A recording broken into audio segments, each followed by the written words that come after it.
सच कितना दर्दनाक हो सकता है कि आप इस बात से अंदाज़ा लगा सकते हैं कि कई इंसान 5 सालों तक एक झूठ इतना बार बोला जो हर इंसान को वो सच लगने लगा। जो दिख रहा था वो असल में था ही नहीं। जब लोगों के सामने सच आया तो उनके पैरों के तले से जमीन हिल गया। आप यकीन मानिए, इस केस को पूरे सुनने के बाद आप सोचने पे मजबूर हो जाएंगे कि इंसानी दिमाग वो क्या क्या कर सकता है। पूरी कहानी समझने के लिए आपको शुरू से लेकर के एंड तक मेरे बातों को समझना होगा।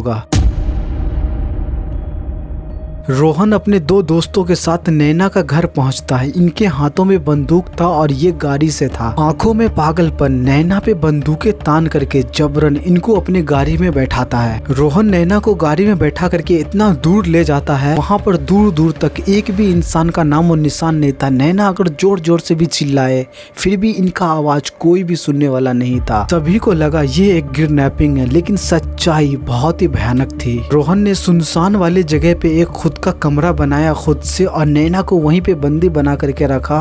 रोज इनके साथ दरिंदगी करता। उस कमरे में रोहन नैना को बहुत ही टॉर्चर करता। दिन हफ्ते में बीतते गए। नैना उस अंधेरे कमरों में कई सालों तक कैद थी और एक दिन अचानक ऐसा हुआ। रोहन नैना को स्टेशन पे ला करके छोड़ देता है और उससे कहता है कि तुम यहाँ से सीधा घर चली जाओ। वो रेलवे स्टेशन पे नैना जैसे तैसे करके अपनी माँ को फोन करी। उसकी माँ अपनी बेटी का आवाज सुन करके उनके पैरों के तले जमीन हिल गए। जब नैना घर पहुंची तो सभी को मालूम चला कि ये 6 महीने का प्रेग्नेंट है। उसने बताया सभी को कि कैसे रोहन उसके साथ ऐसे उन सालों में अंधेरे कमरे में इनको बंद करके रखा और इनके साथ क्या क्या हुआ। लेकिन सवाल ये उठता है कि ये कहानी उतनी भी सीधी है जितनी ये दिखाई दे रही है।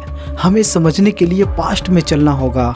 एक रोज रोहन और नैना का मुलाकात रोहन के चाची का घर हुआ। रोहन अपने अकेली माँ के साथ रहता था। नैना पढ़ने लिखने में ये बहुत ही तेज थी, संस्कारी लड़की थी। इनके सपने बहुत ही ऊंचे थे। जब ये दोनों आपस में रोजाना मिलने लगे तो ये बात छुपता कहाँ है। रोहन की माँ को जब रोहन के बारे में पता चला तो उसने अपने बेटे को समझाया कि मैं तुम्हें बचपन से पोस पाल करके बड़ा किया हूँ। रोहन ने अपनी माँ को बताया कि मैं नैना के साथ कभी ऐसा नजर से नहीं देखा हूँ माँ के आपको कभी भी शर्मिंदगी महसूस हो।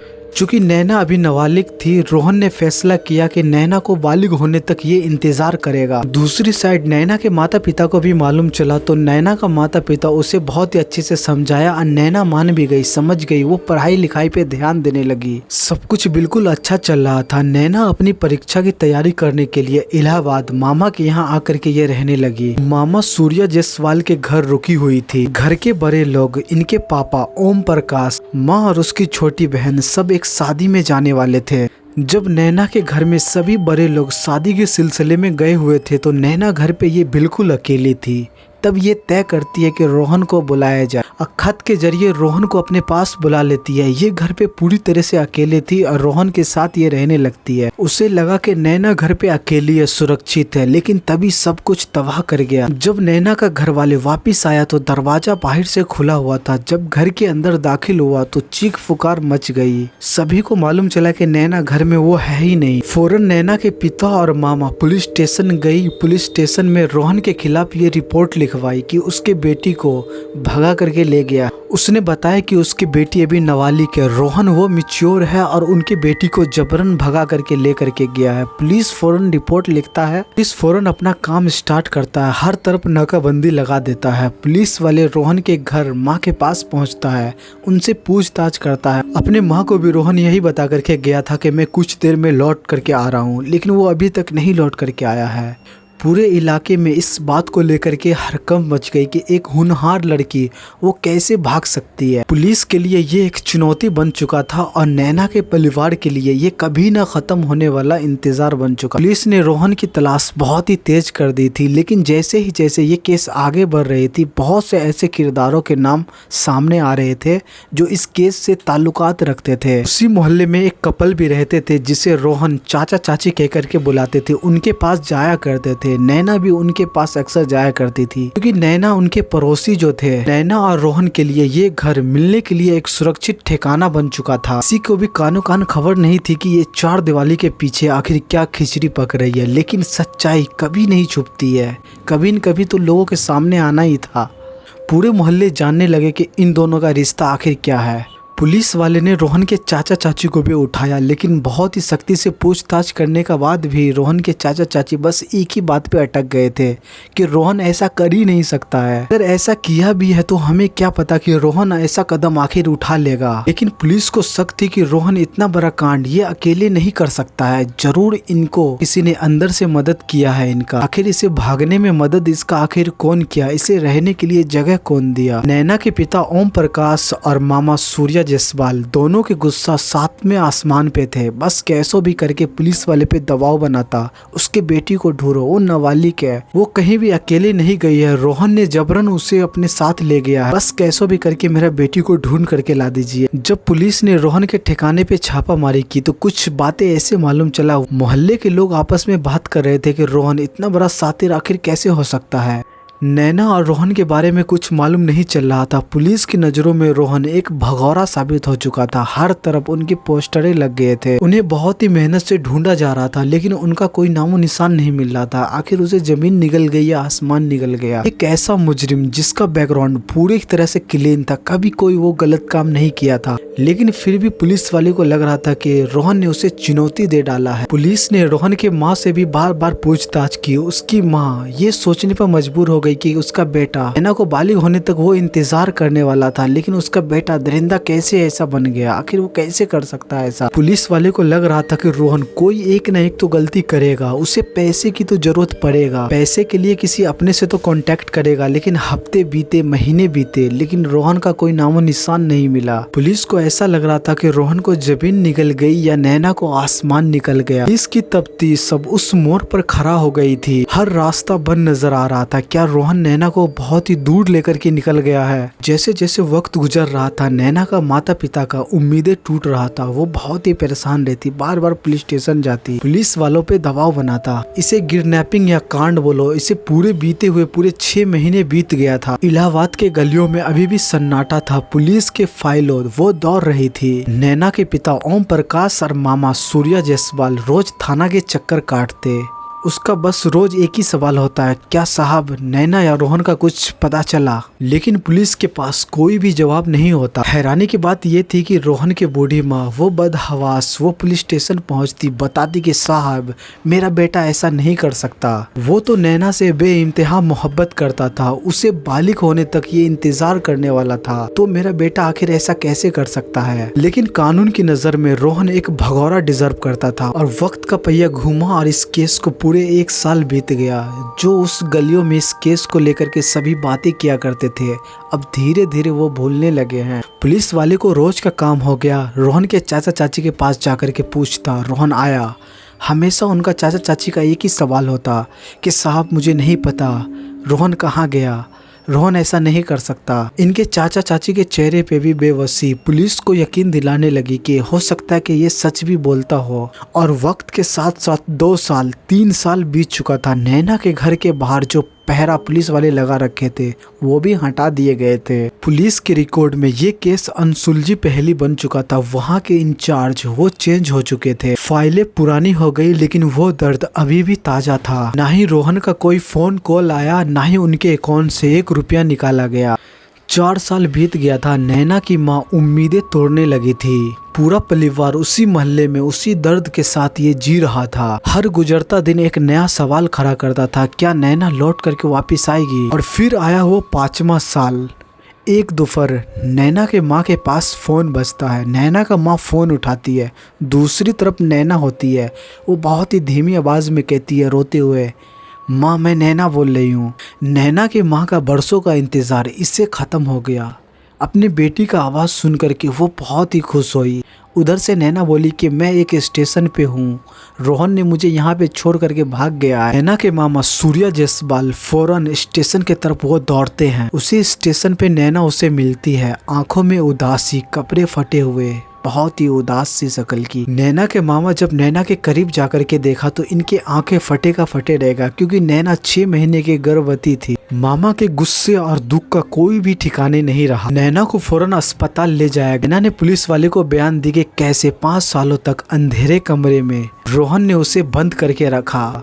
उसे मिली तो मिली, सिर्फ दर्द मिली। उसे सूरज की रोशनी देखने तक की इजाजत नहीं थी। उनके साथ रोज दरिंदगी की गई। रोहन ने जैसा मन किया इनके साथ उस तरह से किया, बहुत ही गलत। रोज उसके साथ टॉर्चर करता, मारता पीटता, सारा ब्लेम रोहन पे डाल दिया। इसने कहा कि रोहन ही वही दरिंदा है, उसने इसके साथ इस तरह से व्यवहार किया। पूरे पुलिस डिपार्टमेंट में हरकंप समझ गई कि एक लड़की 5 साल बाद वो लौट करके तो आई है, वो भी एक ऐसे कहानी के साथ जो किसी का भी दिल दहला देगा, रोंगटे खड़े कर देगा। नैना ने बताई कि कैसे रोहन उसे हमेशा बोलता था कि तुम्हारे बाप ने मेरे साथ ऐसा किया, मेरी माँ तुम्हें अपनाने के लिए तैयार थी, लेकिन तुम्हारा बाप, उसकी वजह से मैं तुम्हारे साथ ये कर रहा हूँ। पुलिस वाले ने फौरन रोहन की माँ को और उनके चाचा चाची को उठाया, फिर से पूछताछ किया। बार बार उनसे यही सवाल पूछा गया, रोहन वो आप लोगों को कांटेक्ट किया है? 6 महीने का गर्भवती करके नैना को स्टेशन पे छोड़ करके रोहन भाग गया। सभी के दिल में और भी नफरत रोहन के लिए जागने लगा। उसकी माँ रोज जलील होती, मोहल्ले में सही से चल नहीं पाती। 5 सालों का दर्द। रोहन की माँ हमेशा यही समझती कि वो कितना बड़ा दरिंदा बेटा को जन्म दे दी है। पुलिस वाले नैना से और भी अच्छे से पूछताछ करते हैं। नैना उसको बहुत कुछ बताती है कि उनका 2 साथी ने उन्हें कैसे किडनैप करके ले गया, कैसे स्टेशन पे ला करके छोड़ दिया। 2 अनजान इंसान का स्केच ही बनाते हैं जो रोहन का दोस्त था, लेकिन पुलिस वाले को वो 2 इंसान भी नहीं मिलते और धीरे धीरे ये वक्त बीतने लगता है। रोहन का कोई भी मालूम नहीं चलता। पुलिस वाले पूरा खबरी लगा देता है कि रोहन आखिर कहाँ गया। पुलिस वाले बहुत ही जोर डालने के लिए कहता है नैना का कि आखिर उसे कहाँ बंद करके रखा गया था, इतने दिनों बाद तक वो कहाँ थी। लेकिन नैना को कुछ याद नहीं, क्योंकि वक्त बहुत ही लंबा बीत गया था। धीरे धीरे वक्त बीतता गया, ये केस फाइलों के ढेर में कहीं दब सा गया। नैना ने अस्पताल में अपने एक बेटे को जन्म दी। रोहन की माँ रोज तड़पती, अपने बेटे को बद्दुआ देती। एक दिन हिम्मत करके रोहन की माँ रोते हुए नैना की माँ को फोन करती है और कहती है कि मैं नैना को आज भी बहू मानती हूँ, मैं अपना पोता का बस एक बार शक्ल देखना चाहता हूँ, मैं नैना को अपनाना चाहती हूँ। लेकिन ये बात जैसे ही नैना के पिता को मालूम चला, उसका गुस्सा ज्वालामुखी की तरह फट गया। जोर से कहा कि वो दरिंदा की औलाद की हमें कोई भी जरूरत नहीं है। कुछ ही दिन बाद नैना को उसके बच्चे के साथ कहीं दूर भेज दिया गया। मोहल्ले में किसी को कानो कान खबर नहीं हुआ कि नैना आखिर बच्चे के साथ कहाँ गई। नैना के माँ ने भी नैना के पिता से पूछती है, बेटी आखिर कहाँ गई, उनके बच्चे के साथ तो कुछ नहीं किए हो। नैना का पिता कहता कि वो जहाँ भी गई है वो खुश है और उनके बच्चे के साथ भी कुछ नहीं हुआ है, वो जहाँ भी है सही सलामत है। बस हम सब से उसे कुछ दिनों के लिए दूर रहना होगा। और कुछ टाइम बीतने लगा, फिर से ये केस फाइलों के ढेर में कहीं दब सा गया। जब सिस्टम में बदलाव आता है तो पुराने फाइलें भी खुलने लगती है। इसी स्टेशन में एक नए जाबाज इंस्पेक्टर की एंट्री होती है। उन पर ऊपर से भारी दबाव थी, जितने भी अनसुलझे केस है सभी को निपटाया जाए। एक शाम इंस्पेक्टर सारे फाइलों को खंगाल रही थी, तभी इनके हाथ नैना अपहरण केस हाथ लगता है। इंस्पेक्टर उस फाइलों को पढ़ते ही उनके मन में एक भाव पनपने लगी। इन केस में बहुत सी ऐसी बातें अजीब लगी।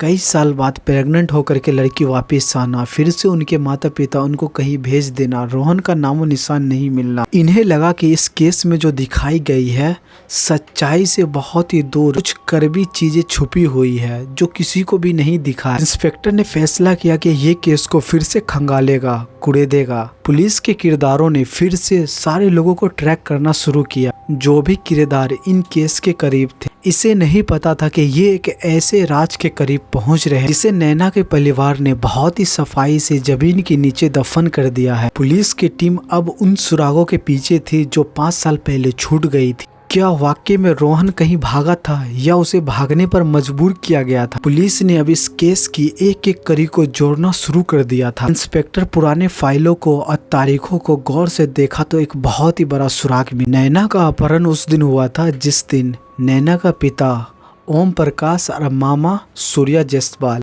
सभी फैमिली के साथ कई शादियों से वापस आया था। पुलिस के मन में एक सवाल उठा, अगर रोहन को नैना को लेकर के भागना ही था तो उनके पास तो 2 दिन थे, लेकिन उसी दिन क्यों भागा जिस दिन नैना के माता पिता पूरा फैमिली के साथ इनके घर आने वाले थे। जब नैना के घर से सभी बड़े बाहर गए हुए थे शादी में, उसने पहले ही दिन ऐसा क्यों नहीं किया। इधर रोहन की माँ इस तरह से टूट गई थी जो अपने बेटे के इंतजार में एक उम्मीद में अपने पास बंदूक खरीद करके रखी हुई थी। जब नया पुलिस वाली टीम रोहन की माँ से पूछताछ करने के लिए आती है तो रोहन की माँ अंदर जा कर के पिस्तौल लेकर के आती है, कहती है कि ये देख रहे हैं मैडम, मैं अपने बेटे के लिए रखे हुए हैं, जैसे ही मेरा बेटा मेरे सामने आया मैं उसको गोली मार दूंगा, उसके बाद मैं खुद को मार करके मर जाऊंगी। तभी नया इंस्पेक्टर नैना के पिता ओम प्रकाश को फ़ोन करते हैं और कहते हैं कि नैना को हमारे सामने हाजिर कीजिए क्योंकि मुझे उनसे फिर से पूछताछ करनी है। ये बात सुनकर के ओम प्रकाश वो भड़क जाते हैं, गुस्से हो जाते हैं, कहते हैं कि आप लोगों को हमारे जख्मों को कूट देने में मज़ा आता है,